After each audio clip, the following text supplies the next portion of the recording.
Hello everybody, my name is Deucey and I'm going to give you a quick overview of the basics of running EncounterPlus. And the main thing we're going to look at is just kind of all the buttons that we're looking at and how to quickly run an encounter. Now the first thing you're going to get when you open up, and I'm doing this on a Mac, but it's pretty much the same on an iPad or an iPhone. You're going to get this question: do you want to import the compendium? And the answer is almost always yes. So it's going to be completely empty with no monsters, no magic items, no spells or anything until you start by hitting import. If you hit cancel, it would be completely blank. So that's all the free SRD content that Wizards of the Coast puts out for free. Anything else, you'll need to go ahead and put that information in yourself. So we're just going to start at the top left up here. We've got a little settings button, and I know you're dying to get to running an encounter, but there's a couple things that are important to know under settings before we even get started. You can import and export data here. Pretty straightforward. You can back everything up to iCloud. Definitely recommend doing that regularly. And you can purchase Battle Map and external screen, which is going to give you all the battle map options, and the external screen will let you run it on a second screen. So like I've got a screen built in this table, but it could just be a screen up on your TV through HDMI, through AirPlay. That'll enable that. There's also the premium subscription. If you sign up for that, you get everything that's included in these two one-time purchases, and you also get line of sight. So you get everything. You don't have to purchase these if you're going to do the premium subscription. You can just do the one. And there's some other settings in here that we will take a look at, but there's one I want to show you right now, which is this battle map visible. You can even just turn this off, and it will just be like a hit point and initiative tracker without the battle map at all. So that's certainly an option. I ran it that way for a long time before there was even a battle map and before I started using it for that. So I'm going to turn that back on for now, but that is a great option if you're just looking for, if you're doing, paper maps or something. So I'm going to hit done, and let's run a quick encounter. I'm going to make this a little bit smaller again.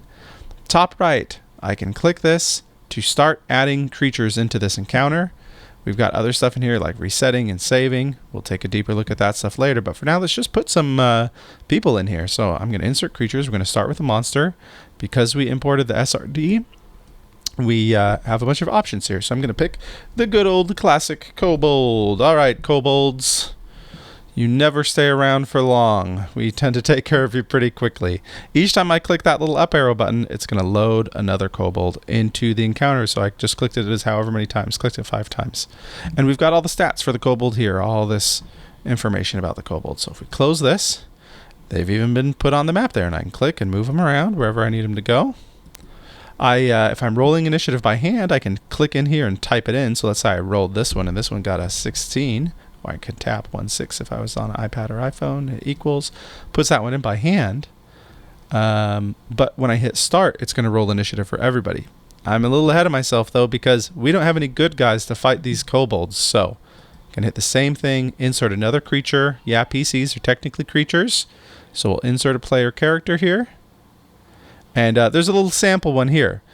You don't have to put very much information in here if you just want tokens, or you can fill out everything. The plus button right here will let you add a new player character to this.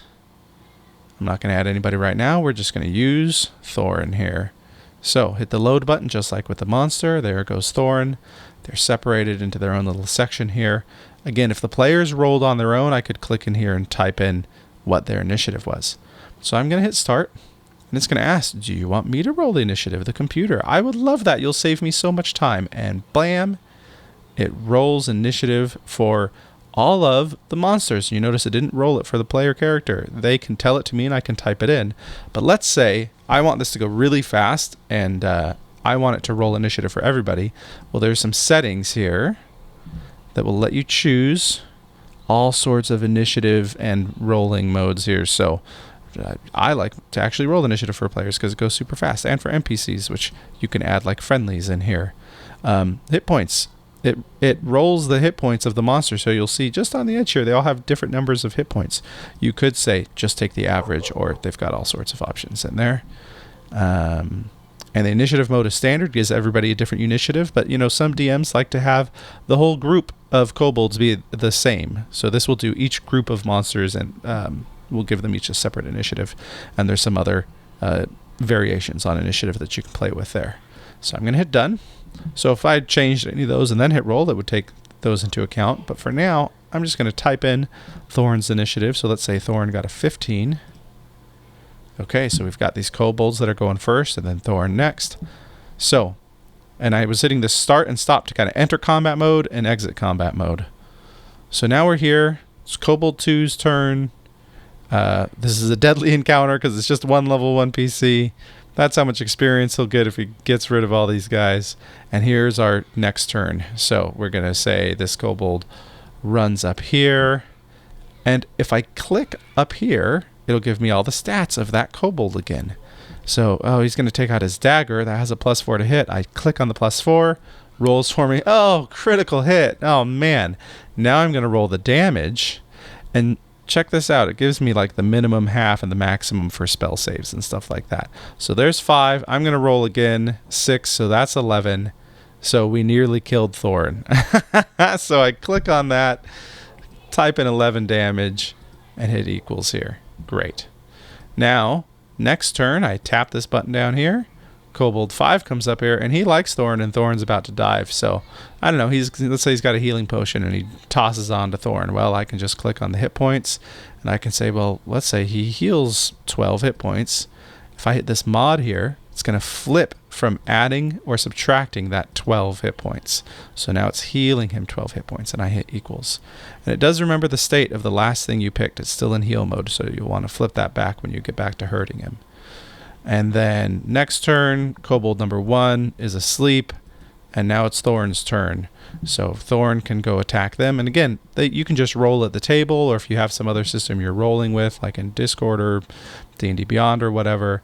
But let's say he hits kobold 5. I click here. Kobold 5 only has 1 hit point. So he is now dead, and you see it changes on the map to show that kobold 5 is dead. Oh, and I almost forgot. If you go to roll, I'm just going to roll strength here.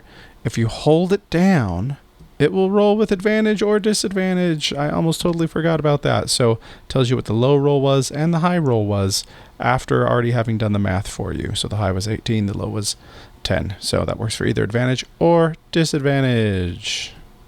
Also, if you score a critical hit, you can do the same thing. Click and hold down, and it will roll damage correctly for a critical hit. So click and hold on the damage roll, and it does the same thing. So that's your very basics of running an encounter. And when I'm all done with that, I can click on this, and oh, I am still in the middle of a combat, so it has a little slightly fewer options here. I could save that, but I'm just going to stop the fight and hit this and reset the encounter. Bonk, my player character stays, all the baddies go. Okay, so on the right side over here, there's just a few map options. We'll do a deep dive later, but basics, you can draw stuff out on the map, you can highlight stuff. That's a tree. I'm not a great artist. Here's the eraser. Let's erase my ugly tree and the circle. You've got some area of effects that you can do here. Whoops, I did a very small circular area of effect there. Let's make that bigger. There we go. And if you click it again when it's selected, you get different colors, you get cones, all sorts of things. Oop, I'm being silly. There we go. I'm just going to undo. Oh, nope, that's something else. I'm going to click on it and click again and hit delete. Click, click, delete. And that tiny one that I made, delete. You can highlight stuff, undo. This is just your general selection tool. This is like to select a group of things, layers, snap to grid, zoom in and out. There's a lot there that you can mess with. Top right, this is going to be an introduction to our compendium. So we saw that it loaded in monsters and player characters. Let's see what else it loaded in. So I'm going to hit the book here. It brings up our library. Campaigns, modules, and packs are stuff that you're going to build out. So if you've got a campaign running, you can create a campaign in here. We'll take a deeper dive at all of these things later, but this is where like all your saved stuff is. And here's the stuff that got imported automatically. So a bunch of monsters, the one demo player, a bunch of items, and a bunch of spells. So here's items. You can search for them up there. They tell you what they do. Here's spells, same thing. There's filters on these. ritual, concentration, school, and on the monsters, same stuff, filters for challenge rating and all sorts of things. So let's say I'm going to bring up an Etten here. So Etten. All right, there's an Etten. And, I could load it in here. I'll go ahead and do that. So it's popped into there.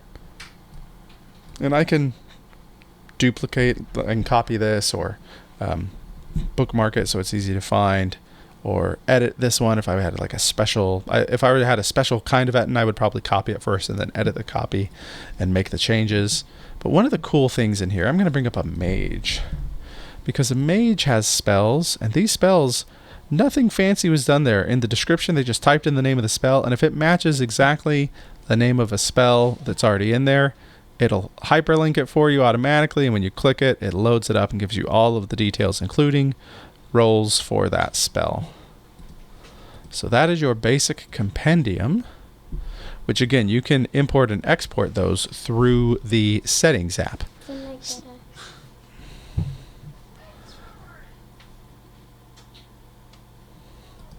So that's more or less what we're looking at here. Those are the very basics of EncounterPlus. Oh, and I almost forgot. Down here, when you're done beating the Etten by yourself, you hit that experience button, and it will award it to your players. It would split it up if there was more than one. Sure, there you go, Lucky Thorn. Now, a couple of little tips here. When you're looking through the compendium, or pretty much anywhere, your best friend is going to be swiping left and right. So if I'm here at a monster, I can swipe left, and I get delete, copy, and edit. And some things will swipe right. That one, in this case, it just takes you back. And on the Mac, I'm just doing it on my magic mouse left and right. Of course, the iPhone and iPad is pretty straightforward. Up here, I can swipe left, and I can edit or delete this. Let's see, swipe right. This is going to let me edit like the actual monster. And if I swipe left, this is going to let me edit kind of the token, this one instance of the creature, and you can have them hidden. You can give them a different label, change their size, put a picture in for them, add an aura. And this is the reference that's pointing back to the monster. So you could actually change, oh, this was an Etten, this was supposed to be a mage. You can change it right there. So that's editing that creature. If I'm in a combat, sure, we'll roll initiative. I can slide, and I get this purple button here now that I'm in combat. If I hit the purple, I can add a condition, advantage, disadvantage, concentration, blinded, grappled, whatever. So let's say it's poisoned, sure. How long is it? Till the end of the next turn, 1 minute, 10 minutes. It'll track that stuff for you. Who it's coming from, who the target is. Great, poisoned. You can do a custom one. You hit save, and now it tells me right there that they are poisoned. If I click on the word poisoned, it tells me what poisoned is. I can click out of it if I'm done, but if poisoned goes away, I hit the little trash can right here to get rid of that condition. So that's a little tip there. Those conditions and the swiping though, and that swiping is all over the place. It's in your compendium. It's in with monsters. It's in with players. It's in with spells. Anytime you want to try anything, just try giving it a swipe. Oh yeah, usually if you swipe like really far to the right, it'll go straight to edit without you having to click anything. I always forget that, at least in the compendium. Last two buttons before we are done. These are just two other ways to get to your compendium. So while this brings up the full library, this button just lets you kind of search. So it's like a small version of that library. And this button will bring up the last campaign you're in. We don't have any set up right now, but it's a shortcut to kind of the last thing you were working on or playing with. So that's it for the basics. I'm going to have more videos that are going to walk through deep dives of all the different sections and all the really cool stuff that you can do in here. But for now, hopefully that's enough to get you started. Thanks.